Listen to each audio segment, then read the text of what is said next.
Hi, my name is Maurice McGee, and we have a lot to talk about.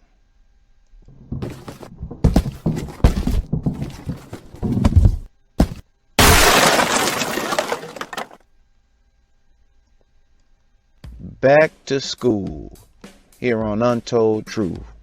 We want to talk about this institutional mechanism that's primarily raising a lot of our children. Do we really think? We really got to stop and think here.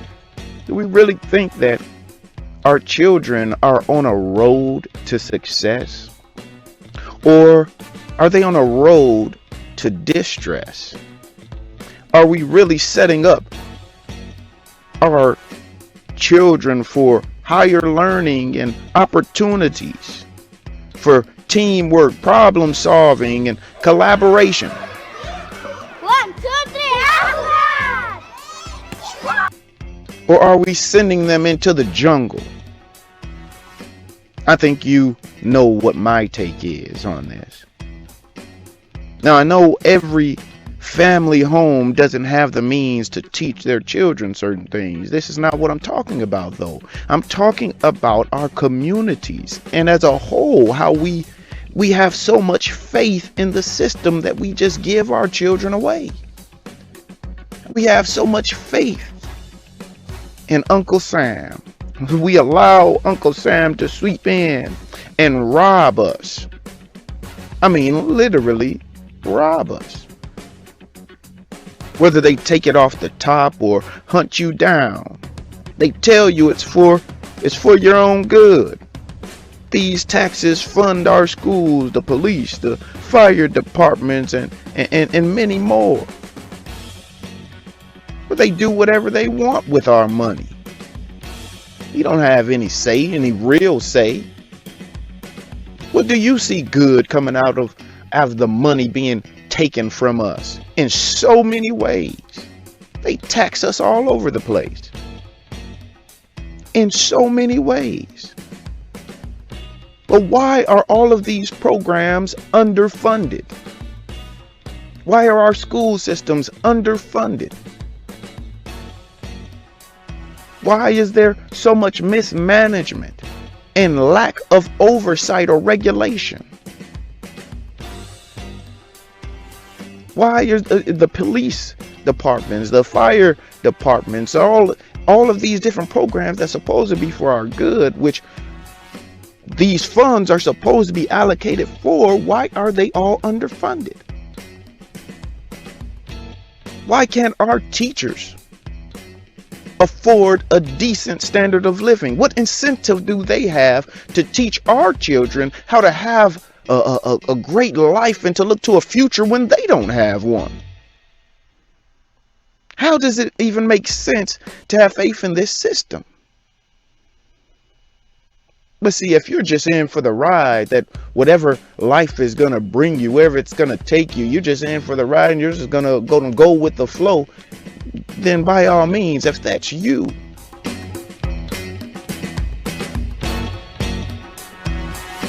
just flow with it then. Take whatever they throw at you, whatever they say, believe it, just go with the flow. But I'm here to tell you that it gets a little bit overwhelming. After a while, life gets bigger and bigger, and it eventually catches up with you, overtakes you. And yet still we're here talking about us giving our children away. Yeah, they come home and they sleep with us and they eat, and we take care of them that way, but we send them away every day. If they're not going to a boarding school, what are we really giving our children up to? Like I said, everybody's not able to teach their own children. I understand that, but as a community, we could stand up and fund our own children's success, fund their teaching and their learning. We could collaborate as a community and teach our children things that are relevant to life, to living. But no, We've bought into this system. We give our children to a system full of pedophiles. Now, don't get me wrong. I have family members that are teachers. It's not all of them. But how trusting are we to put our precious, vulnerable, innocent little ones in a den of wolves, where many offenders have learned to groom our children and manipulate them to get close to them and mess with their minds? These children, they don't know or understand what's happening and how it will impact them in the future. But these predators, they know how to do it. They know how to wait. They know when to strike.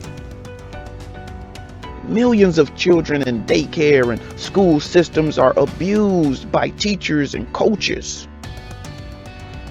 and even other children that have suffered abuse. 500 educators were arrested in 2015 alone, and you must know that many of them don't get caught.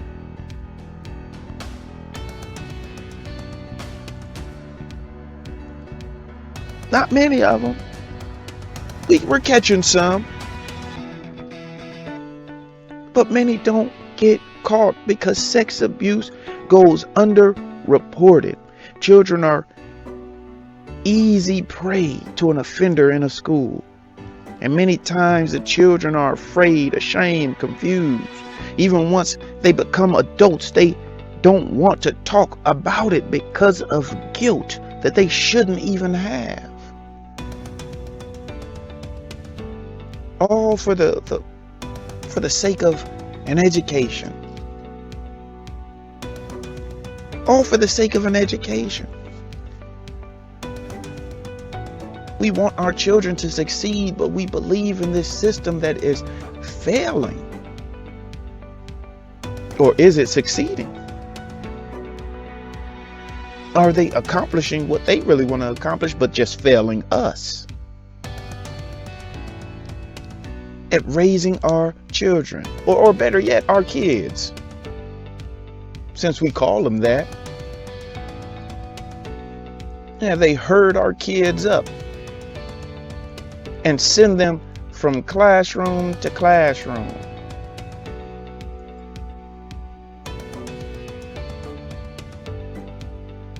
But what are they preparing them for? What are they preparing? And when I say "are," I mean America, not my children. But what are these kids being prepared for? Being prepared for the slaughter. Being prepared for sacrifice. Sacrifice to this beast system. Yeah, when you're not a celebrity, a millionaire that can cheat the system and just pay your children through, pay off the administration and get your children through school to have certifications and that they know nothing about. No problem with them getting jobs and getting opportunities. Not their kids. I wonder who started that saying anyway, calling our children kids, baby goats. I wonder who started that. Anyway, you may want to take that gamble. But I'm telling you, it's a gamble and the stakes are high. The risks are high. You may be saying, well, no risk, no reward. Well, is it really worth it?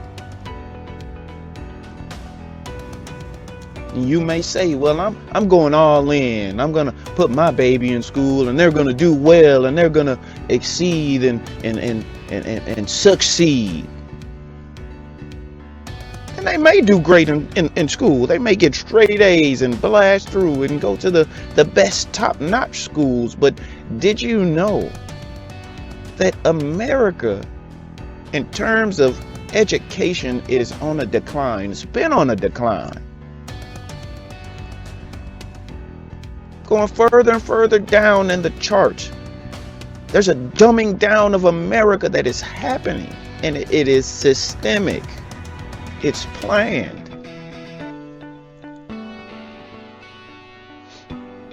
Make America great again. How about make America dumb again? That's what they're up to.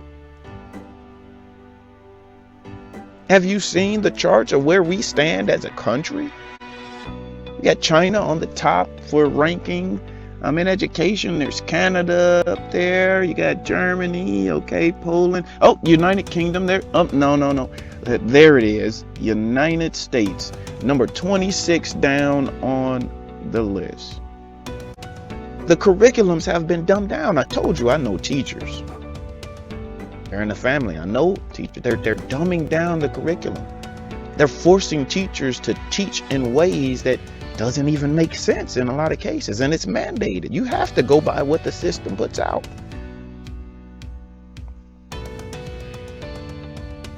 So you get happy because your child is coming home bringing straight A's, but the system is set up for them not to be as smart. Period. Then they come out, a lot of us, drowning in debt. Our total debt heading towards $2 trillion nationally. That's where it's headed. Currently floating right around 1.6 trillion.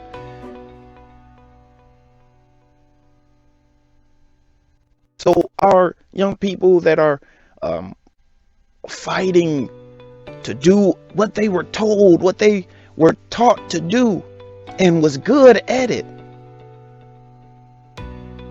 now they're drowning in debt and are going to be stuck there. If they get a job, if they're successful in getting a good job, they'll be paying that debt off for the rest of their life, many of them. And not just the students. What about the poor parents that have worked hard to put their children through school, and they're suffering too? Trying to find a way to continue to live because of this system that is draining us and using us. I mean, it's really just a sad state of affairs what they are doing to us. And they don't talk about the debt and what they are putting us through, except for right around election time. They'll start talking about the student loan debt and what they need to do, and the system needs to be revised when they want to push their political agendas. But all the rest of the year, any other time outside of election time, radio silence. It's sad. It just makes you want to cry. You know, my parents, they rolled the dice on our education. And as for me, you know, things came out okay. I mean, I can't say they hit the jackpot. I'm doing okay. You know, my first job was with Citigroup, company Citigroup. This was back in 2004. I was a sophomore or junior in high school. It was a program with the Chicago Summer Business Institute. And I had the opportunity to work for this company in the Sears Tower, up on the 83rd floor. And it was really cool, and it was scary though. It was only a few years, you know, after 9/11, so it was pretty scary. And working that high up, I mean, you literally could feel the building move and sway. That was kind of scary. But this job at Citigroup, that's where I learned more about computers. That was my niche. I liked it. And it was my job to build 75 computers for one of their offices. They were getting new computers, and back then, you built the computer. So I had these towers, and it was my job to open up the computer and install chips and program the computer and set them up. It was a real big deal at that time to have multiple monitors and different features. Even 12 of the computers had to be programmed in Japanese, so that it was just a cool opportunity for me. I even got to go to the Chicago Trade Center, and that was pretty cool to see the stock exchange in process. And I got to go behind the scenes and see the server room. It was amazing. Just see server after server after server after server, just rows and rows of them, and was learning on networking and things of that nature. It was an amazing opportunity. I loved the job.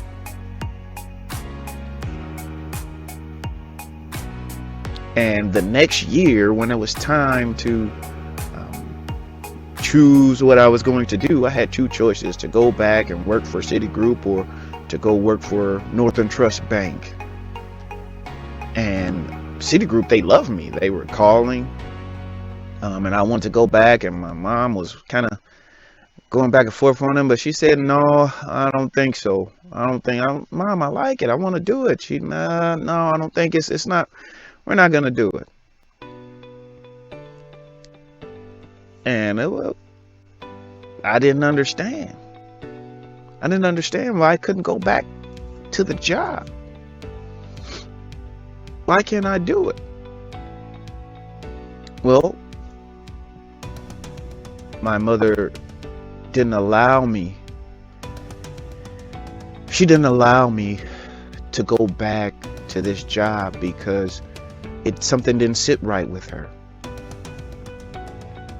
It didn't sit right that they wanted me so badly. She thought that I was going to get taken advantage of. She thought that, like I said, they just wanted me too badly. They were calling my home several times, wanting me to come back into the program and work there. They called the school several times. But my mother, she told me I had to choose the other job. Let me know what you think. Do you think my mother chose the right thing? Because sometimes I sit back and I wonder what would life have been like if I would have went the other route. But I am grateful for my mother taking that special interest and thinking and deliberating and saying, no, something is not quite right. I'm sending you in this direction. I don't like it. What do you think? Do you think she did the right thing? If I get enough votes in this, I'll probably give more insight on how my career actually ended up turning out and kind of my journey there. And I know a lot of us, we think we just can't afford to do this with our children. We need some help. We want someone else to teach them and take care of them in some capacity because we just can't do it. But you would just be surprised. We don't have to try to compete with society. If we learn the basics, if we work hard to learn the basic standards of living, not society's standards. We need to learn how to raise food, how to take care of the community. We need to learn how to cut our own hair, how to cook, how to make our own clothes. Where our elders know these types of things. They did these types of things. They know and understand the outdoors.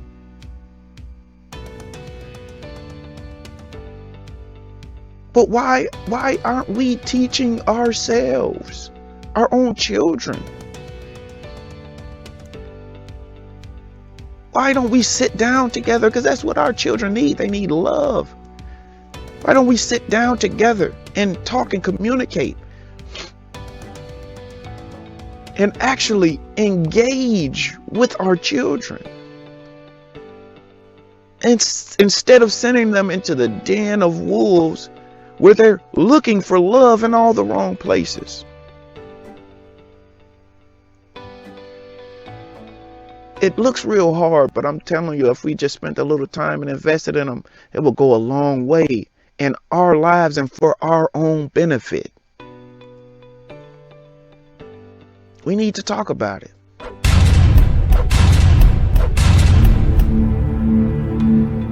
Come on, like, share, and subscribe so we can keep the conversation going. Because we need to come together as a community. We need to wake up and realize what's happening to us. Subscribe to this channel. We're going to continue to get this type of content. I'm planning to continue to post every Friday. And maybe a bonus on Tuesday, so that you may have a bonus Tuesday where I can post something and you may not, but I'm planning to consistently post every Friday. Come on, subscribe. See you on the next video.